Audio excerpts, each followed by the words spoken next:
Hello students, welcome to commerce lesson, যেখানে আমরা commerce শিখি সহজ ভাষায়।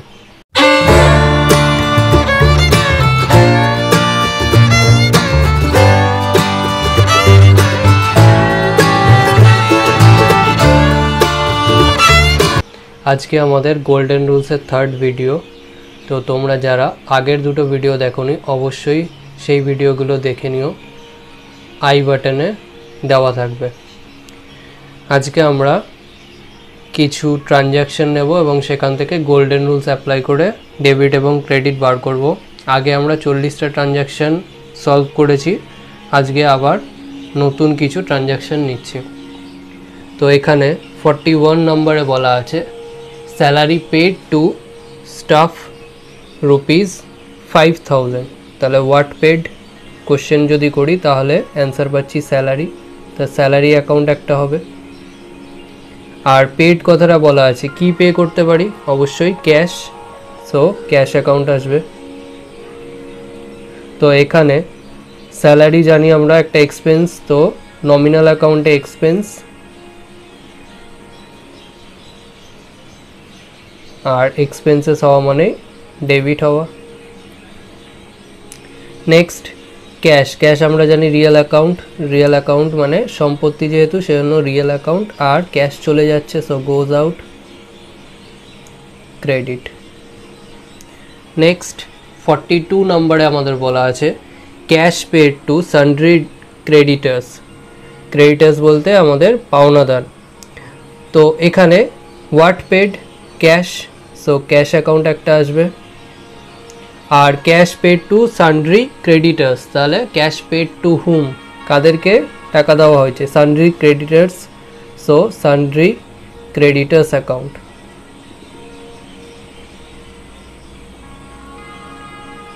এখানে ক্যাশ অ্যাকাউন্ট হচ্ছে আমাদের একটা asset, so real account, real অ্যাকাউন্টে ক্যাশ চলে যাচ্ছে, পেড করা হচ্ছে, সো গোজ আউট, ক্রেডিট। আর সান্ড্রি ক্রেডিটার্স আমাদের পার্সোনাল অ্যাকাউন্ট, আর পার্সোনাল অ্যাকাউন্টে তারা টাকাটা রিসিভ করছে, so receiver, debit. Next 43 number transaction আমাদের বলা আছে cash paid ₹5000 for personal expenses of proprietor. Proprietor বলতে মালিক। সো এখানে মালিকের নিজস্ব খরচের জন্য, পার্সোনাল এক্সপেন্সেস মানে নিজস্ব খরচের জন্য ক্যাশ পে করা হয়েছে, ক্যাশ মানে বিজনেসের ক্যাশ পে করা হয়েছে। সো এখানে পার্সোনাল এক্সপেন্সেস যখনই থাকে তখনই আমরা জানি একটা অ্যাকাউন্টস আছে, সেটা হলো ড্রয়িংস অ্যাকাউন্ট, তাহলে ড্রয়িংস অ্যাকাউন্ট আসছে। আর what paid cash, so cash account. তো এখানে ড্রয়িংস অ্যাকাউন্ট আমরা জানি মালিকের নামের অ্যাকাউন্ট, সো এটা একটা পার্সোনাল অ্যাকাউন্ট। আর মালিক এখানে টাকাটা রিসিভ করছে, সো রিসিভার, সো ডেবিট। আর ক্যাশ বিজনেস থেকে চলে যাচ্ছে, সো রিয়েল অ্যাকাউন্টে গোজ আউট, তাহলে হবে ক্রেডিট। নেক্সট 45-এ বলা আছে cash collected from sundry debtors ₹8000। আচ্ছা, এখানে 43 এর পরে 45 দেওয়া হয়ে গেছে, এখানে 44টা মিসিং হয়ে গেছে। যাই হোক, 45-এ বলা আছে cash collected from sundry debtors ₹8000। So what collected, answer পাচ্ছি ক্যাশ, সো ক্যাশ অ্যাকাউন্ট একটা হবে। আর ক্যাশ কালেক্টেড ফ্রম হুম, কাদের থেকে ক্যাশ কালেক্ট করা হয়েছে, সান্ড্রি ডেটার্স। এখানে ডেটার্স বলতে দেনাদার, মানে যার কাছ থেকে বিজনেস টাকা পাবে তাদের থেকেই টাকা পেয়েছে। সো এখানে ক্যাশ অ্যাকাউন্ট রিয়েল অ্যাকাউন্টে কামস ইন, টাকা আসছে, সো কামস ইন হলে ডেবিট। নেক্সট সান্ড্রি ডেটার্স, এটা আমাদের পার্সোনাল অ্যাকাউন্ট, পার্সোনাল অ্যাকাউন্টে দে আর দি গিভার অফ দি ক্যাশ, তাহলে গিভার, গিভার হলেই credit. Next 46 sundry commission received in cash ₹2000. What received? Commission. তাহলে এখানে যে অ্যাকাউন্টটা আমরা লিখব সেটা হলো কমিশন রিসিভড অ্যাকাউন্ট। আগের দিনই আমরা জেনেছি যে যে কোনো অ্যাকাউন্ট যেটা এক্সপেন্স এবং ইনকাম দুটোই হতে পারে, যেমন কমিশন পেডও হতে পারে, কমিশন রিসিভডও হতে পারে, বাট রিসিভ করার সময় আমরা রিসিভড কথাটা অ্যাড করে দেবো। তাহলে কমিশন রিসিভড অ্যাকাউন্ট। আর commission received in what? Cash, তো ক্যাশ অ্যাকাউন্ট। কমিশন রিসিভড হচ্ছে একটা ইনকাম, সো নমিনাল অ্যাকাউন্টে ইনকাম ক্রেডিট, নমিনাল অ্যাকাউন্টে ইনকাম ক্রেডিট। আর ক্যাশ হলো আমাদের রিয়েল অ্যাকাউন্ট, রিয়েল অ্যাকাউন্টে আসছে, সো কামস ইন, আর কামস ইন হলেই ডেবিট। নেক্সট 47 নম্বর, 47-এ বলা আছে received cash for dividend on securities. এবার ডিভিডেন্ড কথাটা মানে হচ্ছে লভ্যাংশ, লাভের অংশকে বলা হয় লভ্যাংশ। তো এটা আমরা ইন ফিউচার পড়বো ডিভিডেন্ড কাকে বলে এবং সেটা কোথা থেকে আসে, কার এগেনস্টে লভ্যাংশ পাওয়া যায়, সেগুলো আমরা সব থিওরিটিক্যাল ক্লাসে দেখব। তো এখানে received cash for dividend on securities, so received what? Cash, so cash account একটা আসবে। আর ডিভিডেন্ড রিসিভ করছি তাহলে ডিভিডেন্ড রিসিভড অ্যাকাউন্ট আসবে, ডিভিডেন্ড রিসিভড অ্যাকাউন্ট।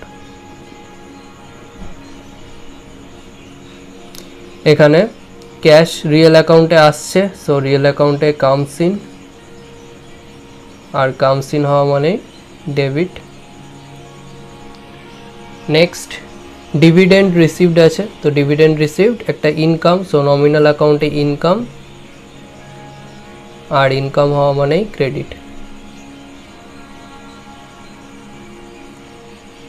নেক্সট 48-এ বলা আছে ওয়েজেস পেড টু ওয়ার্কার ₹200। তো হোয়াট পেড? ওয়েজ বা ওয়েজেস, সো ওয়েজেস অ্যাকাউন্ট একটা আসবে। আর ওয়েজেস পেড কথাটা বলা আছে, তাহলে কি পে করবো? ওয়েজেসের মাধ্যমে, মানে কি দিয়ে ওয়েজেস পে করব? ক্যাশ, তাহলে ক্যাশ অ্যাকাউন্ট। তো ওয়েজেস একটা এক্সপেন্সেস, সো নমিনাল অ্যাকাউন্টে expenses debit, nominal account expenses debit. আর ক্যাশ হলো রিয়েল অ্যাকাউন্টে চলে যাচ্ছে বিজনেস থেকে, সো রিয়েল অ্যাকাউন্টে গোজ আউট ক্রেডিট। নেক্সট 49 নম্বরে আমরা চলে যাই। 49-এ বলা আছে ইনভেস্টেড ইন শেয়ার্স, তাহলে শেয়ারে ইনভেস্টমেন্ট করা হয়েছে ₹50,000। তাহলে এখানে যে অ্যাকাউন্টটা আসবে সেটা হলো investment in shares account, investment in shares account. আর ইনভেস্টমেন্ট কিসের মাধ্যমে করব, কি পে করে ইনভেস্টমেন্ট করা হয়? সেটা হচ্ছে টাকা দিয়ে শেয়ার কিনতে হয়, শেয়ারে ইনভেস্টমেন্ট করতে হয়, তো সেটা ব্যাংকের মাধ্যমে হয়, ব্যাংকের ডিম্যাট অ্যাকাউন্ট থাকতে হয়, সেক্ষেত্রেই আমরা শেয়ার পারচেস করতে পারি। তো সেই জন্য আমরা ক্যাশ অ্যাকাউন্ট না লিখে এখানে ব্যাংক অ্যাকাউন্ট লিখব। তো এখানে ইনভেস্টমেন্ট ইন শেয়ার্স অ্যাকাউন্ট, তো এটা অবশ্যই বিজনেসের একটা সম্পত্তি, ইনভেস্টমেন্ট হলো বিজনেসের একটা সম্পত্তি, তাহলে রিয়েল অ্যাকাউন্ট, রিয়েল অ্যাকাউন্টে কামস ইন, অ্যাসেটটা বিজনেসে আসছে, সো ডেবিট। আর ব্যাংক থেকে টাকাটা পে হয়ে যাবে, তাহলে পার্সোনাল অ্যাকাউন্টে ব্যাংক টাকাটা পে করবে, তাহলে গিভার ক্রেডিট। নেক্সট 50 নম্বর বা 50 নম্বরে রয়েছে ডেপ্রিসিয়েশন অন বিল্ডিং। ডেপ্রিসিয়েশন কথাটা মানে হচ্ছে অবচয়, যে কোনো ফিক্সড অ্যাসেট বা স্থায়ী সম্পত্তি আমাদের বিজনেসে থাকতে থাকতে সেটার একটা ক্ষয় হয়, যেটাকে আমরা অবচয় বলি, সেটা আমাদের একটা লস, বিজনেসের একটা লস। তো এখানে ডেপ্রিসিয়েশন অন বিল্ডিং, তা ডেপ্রিসিয়েশন থাকলে ডেপ্রিসিয়েশন অ্যাকাউন্ট একটা আসবে। আর ডেপ্রিসিয়েশন কার উপর হয়েছে, ক্ষয়টা কার হয়েছে? বিল্ডিং এর, কোন ফিক্সড অ্যাসেটের ক্ষয় হয়েছে, বিল্ডিং এর, তাহলে বিল্ডিং অ্যাকাউন্ট আসবে। আচ্ছা, এবার ডেপ্রিসিয়েশন অ্যাকাউন্ট, এটা হচ্ছে একটা লস, সো নমিনাল অ্যাকাউন্টে লস,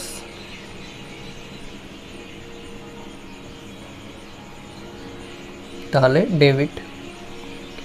নেক্সট বিল্ডিং হলো একটা রিয়েল অ্যাকাউন্ট, একটা সম্পত্তি, তাহলে সেটা চলে যাচ্ছে মানে বিল্ডিং চলে যাচ্ছে না, তো বিল্ডিং এর ভ্যালুটা কমে যাচ্ছে, সো সেই অর্থে আমরা বলবো গোজ আউট, তাহলে ক্রেডিট। এখানে আমরা একটা জিনিস মনে রাখতে পারি, ডি ফর ডেপ্রিসিয়েশন আর ডি ফর ডেবিট। ডেপ্রিসিয়েশন সবসময় ডেবিট হয় যেহেতু এটা একটা loss. Next 51, cash paid to Himani on account. তো এখানে অন অ্যাকাউন্টটা মানে হিমানিকে পে করা হয়েছে, এটা মানে ব্যাঙ্ক অ্যাকাউন্ট নয়, হিমানিকে পে করা হয়েছে কত, 10,000। তো এই কথাটা অন অ্যাকাউন্ট কথাটা থাকুক বা না থাকুক এটা ম্যাটার করে না, আলটিমেটলি আমাদের যা হওয়ার, যেই অ্যাকাউন্টগুলো আসার এবং যা রেজাল্ট হওয়ার সেটাই হবে, তো এই কথাটা থাকা বা না থাকা সমান। তো cash paid to Himani rupees 10,000, তো what paid, cash, so cash account. আর কাকে পে করা হয়েছে, হিমানিকে, সো হিমানি অ্যাকাউন্ট। এবারে ক্যাশ আমরা জানি একটা অ্যাসেট, সো রিয়েল অ্যাকাউন্টে চলে যাচ্ছে, সো গোজ আউট, ক্রেডিট। আর হিমানি অবশ্যই একটা personal account. Now she is the receiver of the cash, so receiver হলে হবে ডেবিট। নেক্সট 52তে একটা নতুন ধরনের ট্রানজ্যাকশন আমরা দেখছি, রেন্ট পেড ইন অ্যাডভান্স। তো পেড কথাটা রয়েছে, তাহলে অবশ্যই ক্যাশ তো আসবেই, কারণ পেমেন্ট কিসের থ্রু দিয়ে করতে পারি, ক্যাশের থ্রু দিয়ে, যেহেতু চেক বলা নেই। Next rent paid in advance, যদি অ্যাডভান্সে কোনো আমরা খরচ করে দিই, রেন্ট আমরা জানি একটা খরচ, তো যদি আমরা আগের থেকে একটা খরচ পে করে দিই তো সেক্ষেত্রে অ্যাডভান্স রেন্ট বা রেন্ট ইন অ্যাডভান্স অ্যাকাউন্ট আমরা লিখব। তো এখানে প্রিপেড রেন্টও আমরা লিখতে পারি, তো এখানে প্রিপেড রেন্ট অ্যাকাউন্ট একটা লিখলাম, যেহেতু আগে থেকে পে করে দেওয়া হয়েছে সেজন্য প্রিপেড রেন্ট অ্যাকাউন্ট। এবারে ক্যাশ এখানে কি হচ্ছে, রিয়েল অ্যাকাউন্টে চলে যাচ্ছে, পে করে দেওয়া হচ্ছে, তাহলে গোজ আউট, তাহলে এটা হবে ক্রেডিট।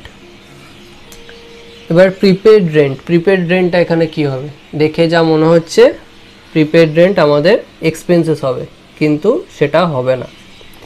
রেন্ট আমাদের এক্সপেন্সেস, বাট প্রিপেড রেন্ট আমাদের এক্সপেন্সেস নয়, এটা আমাদের একটা পার্সোনাল অ্যাকাউন্টের মধ্যে যাবে। রেন্ট যদি আমাদের এক্সপেন্সেস হতো নমিনাল অ্যাকাউন্ট যেত, বাট প্রিপেড রেন্ট আমাদের একটা পার্সোনাল অ্যাকাউন্ট।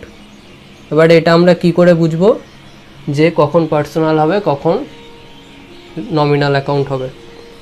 যে কোনো এক্সপেন্সেস যেমন রেন্ট, স্যালারি, তো এইগুলো আমরা জানি এক্সপেন্সেস, কিন্তু এই এক্সপেন্সেসের আগে যদি কোনো ওয়ার্ড থাকে যেমন অ্যাডভান্স, প্রিপেড, বা পরে যদি কোনো ওয়ার্ড থাকে যেমন ডিউ, আউটস্ট্যান্ডিং, মানে সাফিক্স বা প্রিফিক্সে যদি কোনো ওয়ার্ড দেওয়া থাকে এক্সপেন্সেস বা ইনকামের ক্ষেত্রে, তো সেটা এক্সপেন্সেস আর ইনকাম থাকবে না, সেটা পার্সোনাল অ্যাকাউন্ট হয়ে যাবে। তাহলে এই জিনিসটা আমাদের মাথায় রাখতে হবে, যে কোনো এক্সপেন্সেস বা ইনকামের প্রিফিক্সে বা সাফিক্সে আগে বা পরে যদি কোনো ওয়ার্ড মেনশন করে দেওয়া থাকে তো সেক্ষেত্রে সেই এক্সপেন্সেস বা ইনকামটা আর নমিনাল অ্যাকাউন্টের মধ্যে পড়বে না, সেটা চলে যাবে পার্সোনাল অ্যাকাউন্টের মধ্যে। তো পার্সোনাল অ্যাকাউন্টের মধ্যে বেসিক্যালি কি হবে, এখানে হবে রিসিভার। পার্সোনাল অ্যাকাউন্ট কেন বলা হচ্ছে, কারণ আমরা যদি কাউকে আগে থেকে রেন্ট দিয়ে রাখি তাহলে তার কথা অবশ্যই লিখে রাখবো যে তাকে আগে থেকে পে করে দেওয়া হয়েছে, যাতে ইন ফিউচার তাকে ভুল করে আবার পে না করে দেওয়া হয়। তো সে যাকে পে করা হয়েছে তার নামে প্রিপেড রেন্ট অ্যাকাউন্ট করা হয়েছে, সো সে একটা পার্সোনাল অ্যাকাউন্ট এবং সে সেই পেমেন্টটা রিসিভ করছে, সো রিসিভার ডেবিট। নেক্সট 53তে বলা আছে received interest, so received what, interest, so interest received account হবে, ইন্টারেস্ট রিসিভড অ্যাকাউন্ট। আর ইন্টারেস্ট বাবদ কি রিসিভ করবে, অবশ্যই কিছু বলা না থাকলে ক্যাশ, সো ক্যাশ অ্যাকাউন্ট। তো ইন্টারেস্ট রিসিভড আমরা জানি একটা ইনকাম, সো নমিনাল অ্যাকাউন্টে ইনকাম ক্রেডিট, নমিনাল অ্যাকাউন্টে income credit. Next cash, cash আমরা জানি রিয়েল অ্যাকাউন্ট, আর রিয়েল অ্যাকাউন্টে বিজনেসে আসছে comes in, so debit, comes in debit. Next 54-এ আমাদের বলা রয়েছে paid carriage for bringing the goods. So paid what, carriage. কিন্তু আগের দিনে আমরা দেখেছি ক্যারেজ দু ধরনের হয়, একটা হচ্ছে ক্যারেজ ইনওয়ার্ড আর একটা হচ্ছে ক্যারেজ আউটওয়ার্ড। ক্যারেজ কথাটা মানে হচ্ছে বহন মূল্য। যখনই গুডস কিনে বিজনেসে আসে সেটাকে বলা হয় ক্যারেজ ইনওয়ার্ড, কারণ বিজনেসের দিকে আসছে সেজন্য ক্যারেজ ইনওয়ার্ড। আর যখন গুডস বিক্রয় করার জন্য মার্কেটে ডিস্ট্রিবিউট করা হয় বা কোনো সেলারের আর অন্য যে রিসেলার যে পারচেস করে আবার সেল করবে তার কাছে পৌঁছে দেওয়া হয়, তখন সেটাকে বলা হয় ক্যারেজ আউটওয়ার্ড, যেহেতু ওটা বিজনেস থেকে চলে যাওয়ার সময় বহন মূল্য যে পে করা হচ্ছে সেজন্য। তো ক্যারেজ ইনওয়ার্ড না আউটওয়ার্ড এটা আমাদের এখানে দেখে বুঝতে হবে। এখানে আমাদের বলা আছে ফর ব্রিঙ্গিং দি গুডস, গুডসগুলো আনার জন্য, তাহলে অবশ্যই ক্যারেজ ইনওয়ার্ড হবে, ক্যারেজ ইনওয়ার্ড অ্যাকাউন্ট।